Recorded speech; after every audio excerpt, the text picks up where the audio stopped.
know NIHR or AIM or the RSF, I would highly recommend you do a little bit more research and Google all of that. Take a look. The RSF is hugely supportive to researchers in lots of different ways. So I highly commend the work that Emma and Batul are doing for this and more generally around raising the level of the support for early and mid-career researchers, in fact, across the board. And also I would flag that conference. Two of the people from one of the projects I'll be speaking about, Compute, are actually presenting at that conference. So yeah, really recommend you look at that as well. Okay, let's kick off. First, a caveat, the usual disclaimer. I work across a number of commercial organizations, public sector organizations, academic organizations, but the views expressed here are entirely my own, and any references I make to ways of working don't necessarily link with any particular project. Then second, a quick note about style. I've had a quick look at the people on the call. Quite a few are academic researchers, but there are also people beyond academia in really far-flung different disciplines, members of the public, commercial organizations, some clinical practitioners.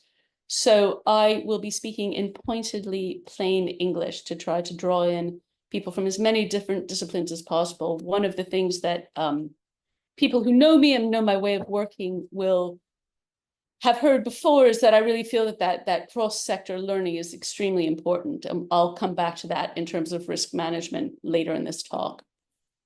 Okay, so the other reason it's really important is I have this firm belief that if a reasonably clever 12-year-old can't understand the importance of what you're saying, you haven't done your job. And that holds true no matter how good your research is, if you're an academic, or your pitch deck, if you're from a VC, or your briefing paper, if you're a policymaker, or your presentation, if you're talking to a board, or your journal article. Communication is key, and the responsibility rests with you, not with your audience. So, quick overview of what we're going to do today. We're going to have a little bit of biographical background. I promise there won't be very much, and it will be relevant. Then we'll talk about some contextual considerations. What does data-centric research mean? What do we mean in this context? Why do we do it? And what can organizations outside of academia learn? And what can, as I said, what can academia learn from industry? Having done that and set the stage, we'll go on to a case study. Emma mentioned Compute, which is a large program of work across the universities of Oxford, Leeds, and UCL. It's not strictly speaking situated within AIM, but it is aligned with AIM, and a lot of the preparatory work we did for it was through the AIM program. So we're very grateful for that. And then I can bring up some other programs I work with in the Q&A session, if that would be of interest to people. So we'll do all of that, and then we'll leave about 20 minutes for Q&A.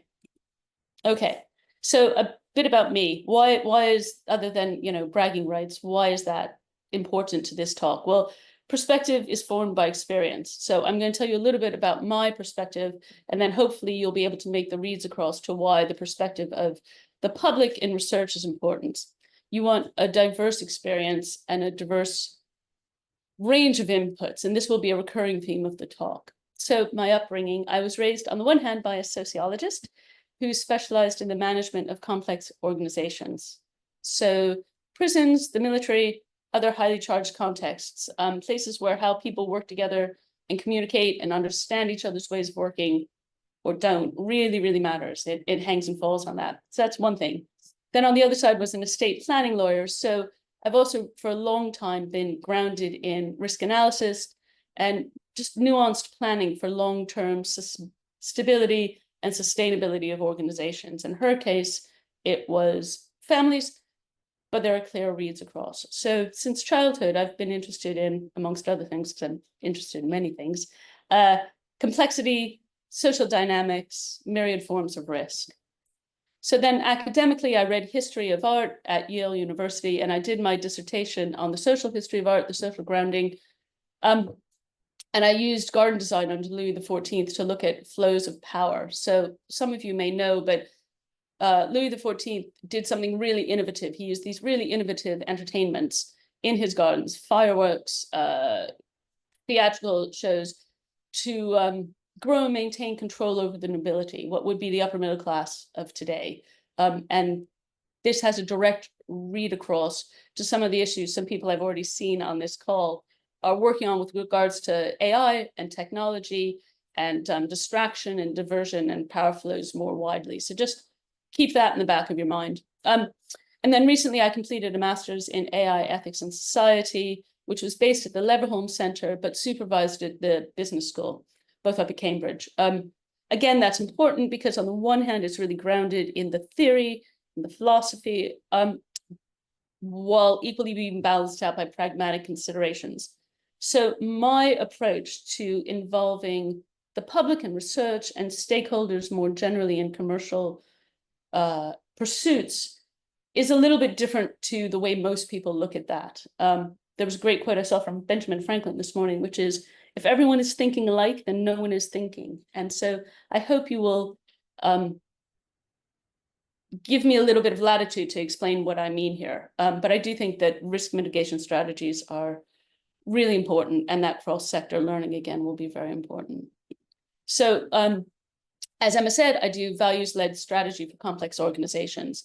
I do work for NIHR on one of their big funding panels. I do quality standards for NICE, which is the National Institute for Health and Care Excellence. Those of you who are lay people probably know it as the organization that decides which medicines get funded, but it also sets the priorities for delivery of care and the analysis of its effectiveness. Again, that pragmatic piece. And other things I do are, I do data for Thames Valley Policing Data Ethics. I sit as a non-exec for the MOD, and I work for various commercial organizations. Okay, so for those of you who are already looking at your emails, now's the time to look up. Anytime there's a colored slide, that's the one you really need to pay attention to. This is the summary of some key points to keep in mind for the rest of the talk. So issues are complexity, how multi-stakeholder organizations work, the importance of long-term planning, the flow of power and the subtleties of that, effective resource allocation, risk identification, and of course, practical returns. Or as, and this is back to the plain language piece, as someone I worked with put it, doing good work that will actually help people, right? That's important. Think about that. Okay, so what do we mean by data-centric research? Well, all research collects some kind of data. And apologies for those of you who are researchers in the data field. I'm going to do this for the wider audience. So quantitative data collects numbers and statistics. Qualitative data collects all the bits that aren't the numbers. Both are equally important. Why? Well, taking the example of preventative policing, quantitative data can measure the number of times people meet, maybe in an area of high violence, but it can't measure how they feel about each other. That's the qualitative piece. You need both to figure out how the world really works. So if two people meet, are they going to, I don't know, have a knife fight or go off for a drink around the pub together? Data-centric means using very large sets of data to model what might happen. So for example, compute, we've got 2 million primary healthcare records. And from modeling, in lay terms, it just means if we know X, we can predict Y will happen. So again, in plain English, as another person I worked with put it, collecting numbers about us and then using them to make decisions about our lives. Think about that for a moment.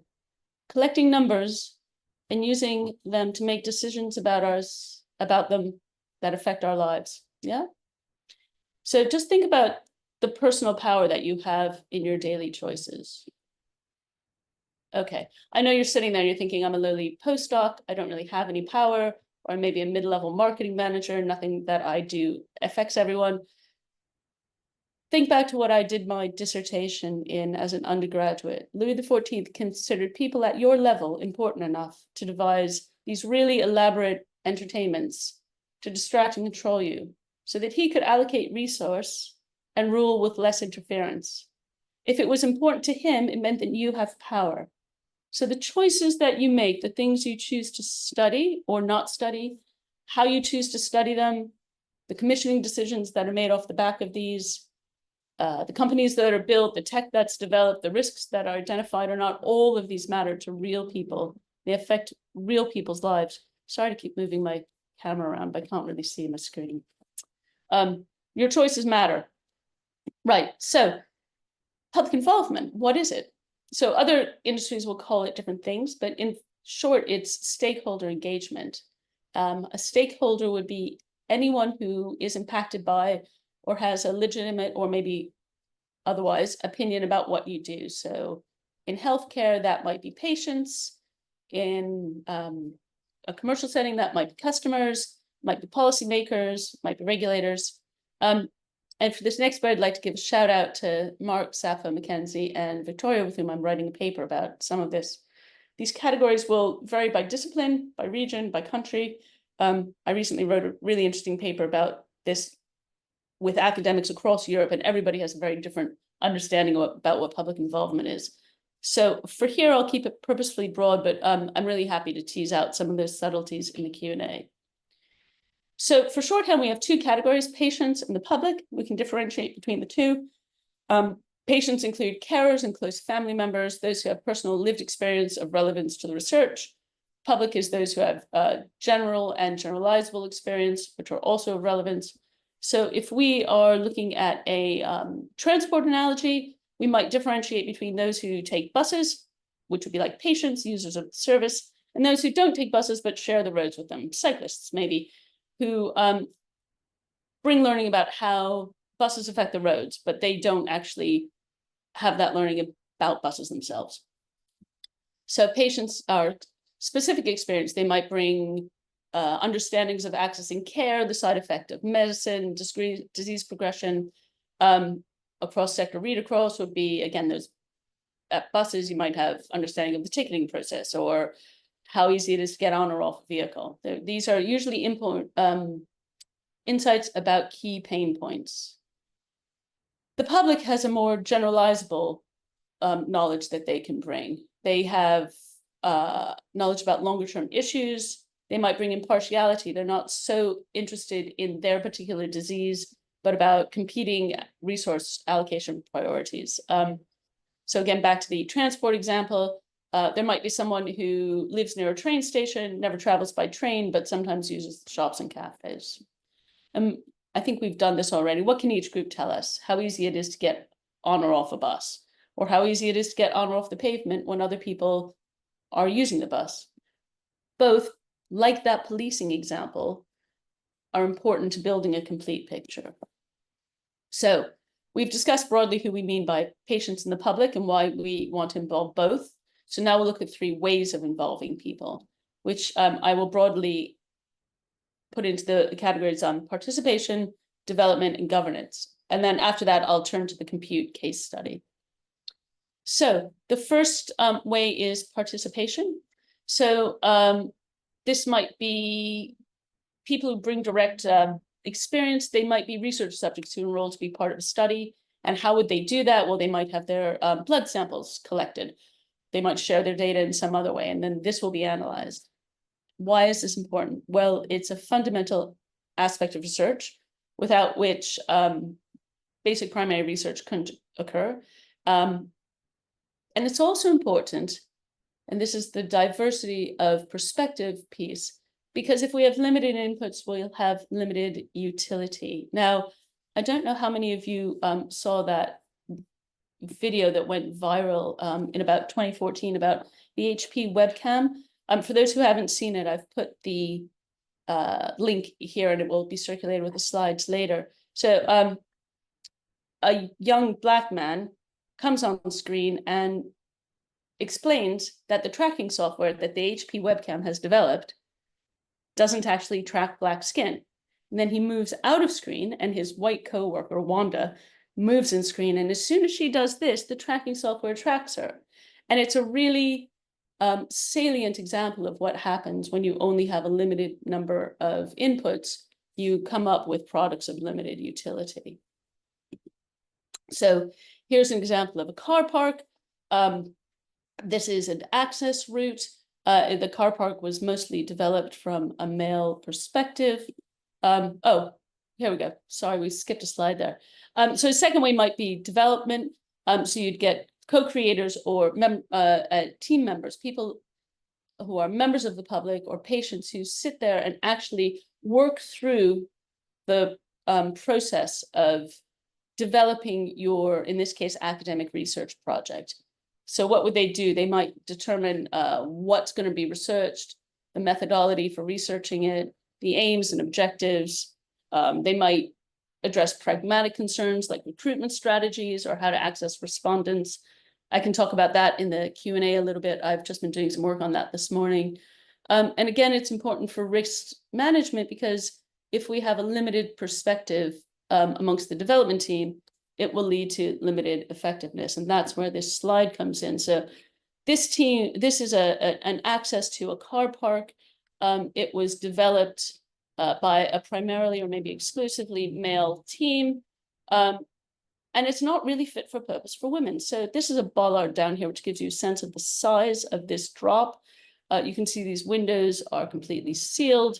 This barrier is so high that I'm 5'1", 5'2".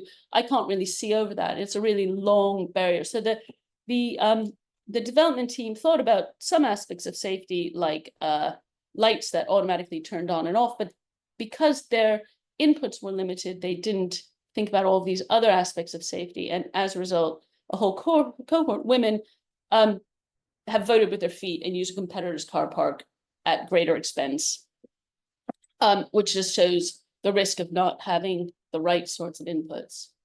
So the third way of that we might involve patients in the public is through governance.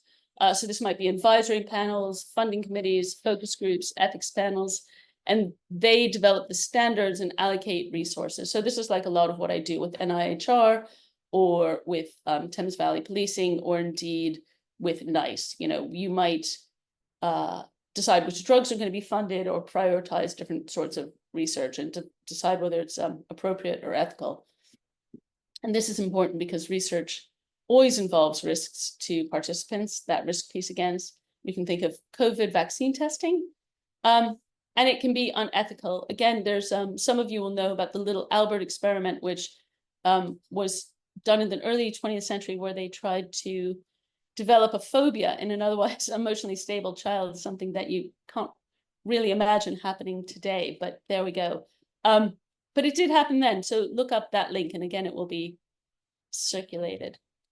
So in addition to the two core groups discussed, which I've broadly put in the public and patient buckets, all sectors will have a wide range of stakeholders. There's always a dense ecosystem. So in health, there's policymakers, the admin support staff, that's really important, multidisciplinary teams, ICB boards, logistics staff. So just try, when you're trying to think about who your stakeholders are, be really rigorous and think really widely and broadly and creatively about that. So on some work that I was doing with remote by default under COVID about the deployment of healthcare through remote means at pace, we discovered that the tech worked reasonably well.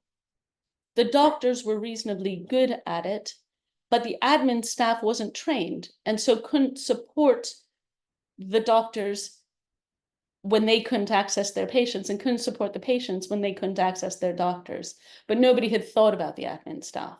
So you really have to think very broadly and clearly, I can see Emma nodding, about who your stakeholders are and where those pain points might be. Okay, so this is a really important subject. There are lots of resources out there, and I've got lots more resources, and I can talk about this at great depth. This is just to say, if you'd like to do that, you're welcome to contact me. And again, that address will be available at the end of the talk. So again, for those of you on your emails, now's the time to look up at the colored slide. Summary of involvement is, who are the people we're talking about? Well, patients is that bucket of people that bring specific experience. Insert the word for patients, which is relevant to your sector. And public is that group of people who will bring general experience, and that both are important. How do we do it? Through involvement, development, and governance. And why do we do it? To improve effectiveness and to identify, prevent, and manage risk. Okay, so now to our case study, which is the how-to bit. Compute is, so compute stands for, wait for it, multiple long-term conditions, phenotypes, trajectories, and endpoints. I challenge you all to say that 4 times quickly. But we're looking at, it's important because we're looking at over 2 million primary healthcare records. It's a 4-year project with a possible extension to 5 years. We've been granted £5 million, which for some of you in the VC world won't sound like much money, but in academic terms, I can tell you that's a heck of a lot. We're using different kinds of statistical modeling, one of which is using machine learning techniques to try to determine how different diseases cluster together, how one might lead to another, that's the trajectories bit, who gets them, how we might prevent it, and what we should do about health, prioritizing resources, so the health economics piece. It's a really, really complex and important bit of work, and hopefully highly impactful.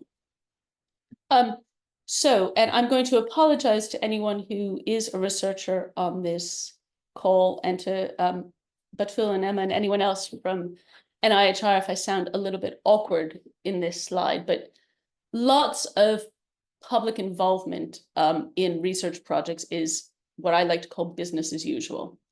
That might mean convening a focus group of patients with multiple long-term conditions. You might ask them what it's like to live with multiple long-term conditions.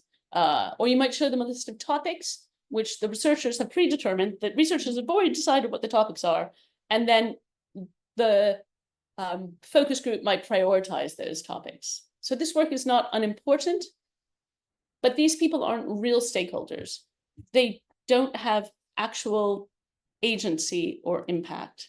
And with apologies for the humble brag, compute is really proudly different. We're trying really hard to push the envelope of how we are involving people, mostly to make it more effective. So at that development stage, you'll remember that was point 1. This was way before the grant application. We brought patients with multiple long-term conditions together. They worked with the researchers on the conceptualization at the core development phase. So we had guys who had, PhDs, who were chairs of departments, sitting with people who were members of the public and treating them as real equals, and really allowing a sense-checking procedure to go on. So that already was very unusual.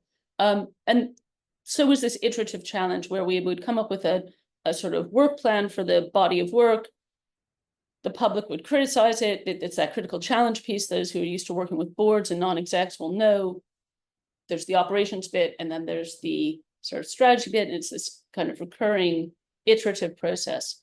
And it was really effective. They influenced all sorts of things. They influenced the shape of the research, who should participate, how we should recruit other members of the public, all sorts of manner of things. It was really important. So we then got our grant, fantastic, and we moved on to the operations stage. And our core public stakeholder groups meets every other month for an hour. This is already much more than you usually get. Usually you get maybe 4 times a year, and it's a very passive way of meeting. Ours is very active, and we have lots of informal conversations before this, lots of flow of email. The research leads, who are academics, attend these public stakeholder meetings, and they present to the public stakeholders, who act like a board of directors, offering that constructive challenge, problem solving, looping back to examine things.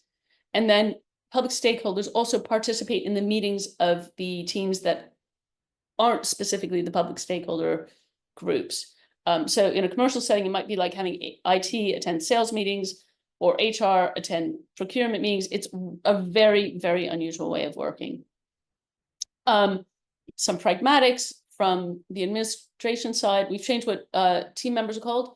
Instead of using the phrase public and patient involvement and engagement, PPIE, which is very often used, and again with apologies, in a very dismissive way by a lot of people in this space. We do call them public stakeholders. We call them what they are. I and the admin team have worked really, really hard together to change our communication style, especially some of the default communication style of the department. The department operates on teams. And the way it usually works is one admin person just bungs a meeting in somebody's diary, and you either accept it or not. Works really efficiently if you're that sort of person. Doesn't really work very efficiently if you're a member of the public, and it's highly disrespectful to just say the meeting is on Wednesday at 9. It's like, whoa, that, I'm busy at 9 on a Wednesday.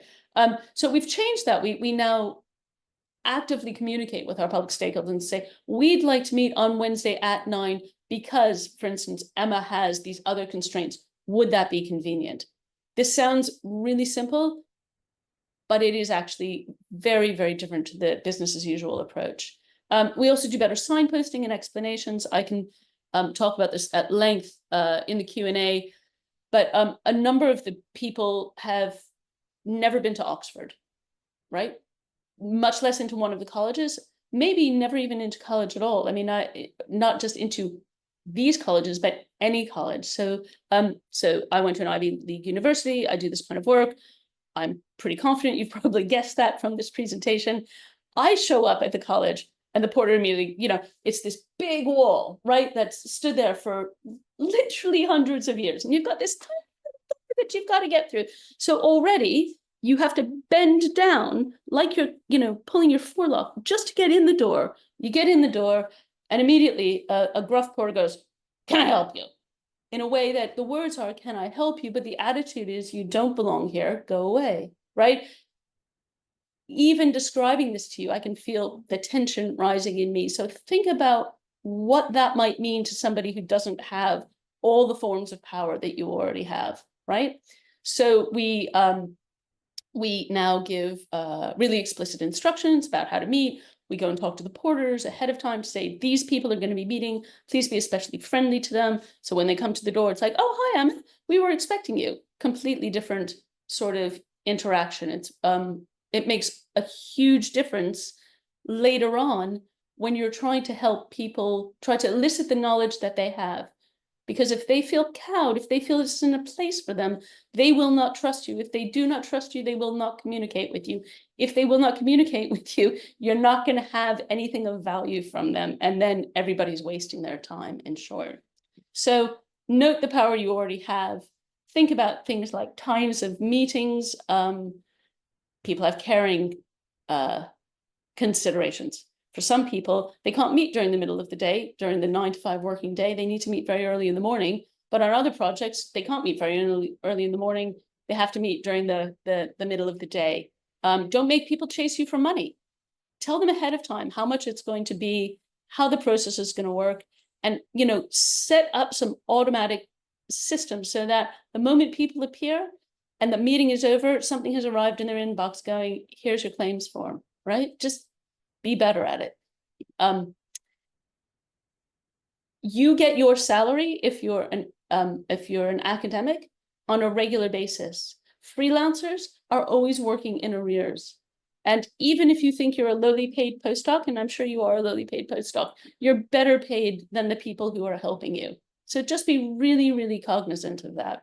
Okay, so then processes. We've extended the length of meetings to work at a public, not researcher pace. We meet for an hour. We don't meet for half an hour. We don't meet for 15 minutes. This allows people to get to know each other as individuals. We meet in person. We twice a year make sure that we bring the whole team together physically in a space. We put public issues at the top of agendas, not the last item. So that public lens will then inform all the subsequent discussions. It's a really big conceptualizing piece. It's not an afterthought at the end of the meeting. It's the most important thing. It's the thing we deal with first. Everything else after that public benefit comes from that. So in a commercial setting, you might think, what's the last thing on your agenda that doesn't usually get dealt with? Maybe that's strategy. Lift that up and put it at the top of your agenda. Okay. And then we've also done things like established public-led discussions at our full team meetings. So twice a year we meet in person. Usually these meet business as usual. The head of the program management group, which is the sort of operation side, would chair this maybe, or the PI, the principal investigator, might chair this. At Compute, we have a lot of these discussions co-chaired or even led by public members. So at every stage, we're thinking about, who is our ultimate customer? Where do we want our ultimate impact to be? Why are we actually doing this? So just challenge yourself on all of this. Okay, and then we've done some system change stuff. So we've got 3 different themes, which are those sort of different work packages at Compute. One is the data-centric theme, that's theme 1, that's all about crunching the numbers. Then there's the health economics theme, which is theme 2. And then there's the ethics theme, which is theme 3, the one I'm leading. And so again, that's unusual. Full 1/3 of the project is being led by a public member. That almost never happens. And then a public member, one of our public stakeholders, is seconded to each of those work packages in theme 1 and theme 2, right? So those different work packages will have their own battle rhythm of meetings, and public members go and attend those. So they're participating in decision-making in real time in those other meetings. You know, other people aren't coming up with ideas and then bringing it to the stakeholders once or twice a year to sense check, right? They're helping to formatively make those decisions, not just doing post hoc commentary. Yeah. So, and then with outputs, this is really interesting. So our public team is helping to design, not just comment on materials for policymakers and the public. So we have a public-led dissemination strategy. They're helping to craft our publicity campaign. They're helping to decide what papers we write. They're helping to decide whether we should be doing videos or written blogs, how those are going to go out. All of these things, they're really deeply and sort of formatively involved with in a really, really granular way. So it's really unusual. Okay, so it is groundbreaking and innovative, but what we are doing is not complicated. That's really important. It's really not complicated. It's not rocket science. Mostly it's attitude. It's about being genuinely open and receptive to new perspectives and to being challenged. Both of those things are really difficult to do, and also really easy to do if you just take the decision to do it and to be brave and be confident. So we are actively and creatively seeking different kinds of diversity. And we're working every day to think about how to push the boundaries on this. So think about those granular examples I gave you about accessing the colleges. I can talk to you about intercoms. There are all sorts of small, granular, pragmatic things that make a really big difference in real time. But you should do it, even if it's difficult or expensive, which it will be. And I say this with a smile to the NIHR funders on the line. It is expensive, both in terms of financial resource, emotional resource, and cognitive resource. But think of the cost of not doing this. It will be an output which is not fit for purpose. So think about that car park or that tracking software. It's really expensive if you don't get it right. So it's a balance between upfront expense or long-term greater expense. I heard a really interesting thing for those of you from the financial sector on the call about the importance of taking your haircut early, thinking about your sunk costs. Right? Anyway, it's a whole different conversation, but very often spending a bit of money now will save you a great deal of expense in the long term, and also other forms of risk management. So for the academic audience, the cost of not doing this, so your research might be founded on inappropriate presumptions, really big problem. You might be duplicating your research. So there's no point putting in a grant application if there's already work being done in that space. So I sit on one of NIHR's big funding panels, as I mentioned at the top of the talk. Very often we get a beautiful application that we reject pretty much straight away because it's more or less the same piece of research that's already being done. The public is highly networked. A lot of people working in this space will have colleagues, maybe they're working on another project in the same discipline. It makes sense to sense check with them first. Okay, you might have questionable outputs. The validity of your outputs without that sense checking will be of limited utility. It might not be very useful to policymakers or to peers. It will affect your reputation. Imagine how HP dealt with that tracking software thing. You don't want to get into that space. It will affect your ability to secure future funding, right? If you are good at public involvement and engagement, that is a real feather in your cap. You'll get known for that. That means your research will have more validity. It will be more respected. It's a virtuous cycle.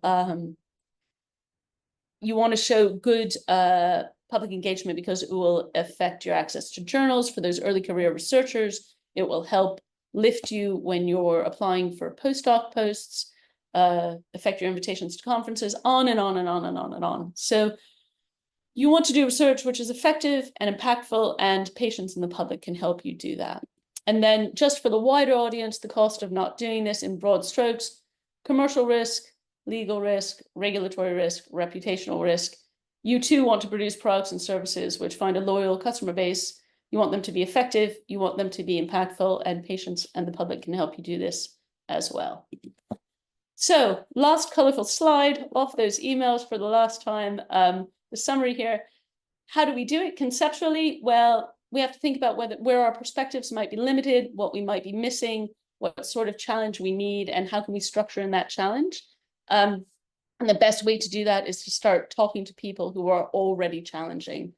How do we do it? We have to think about who's at the table, are they engaging effectively, granular things, what barriers they might be, and why it's important. Well, to reduce risk, improve outputs, and widen the market for your ideas or your product.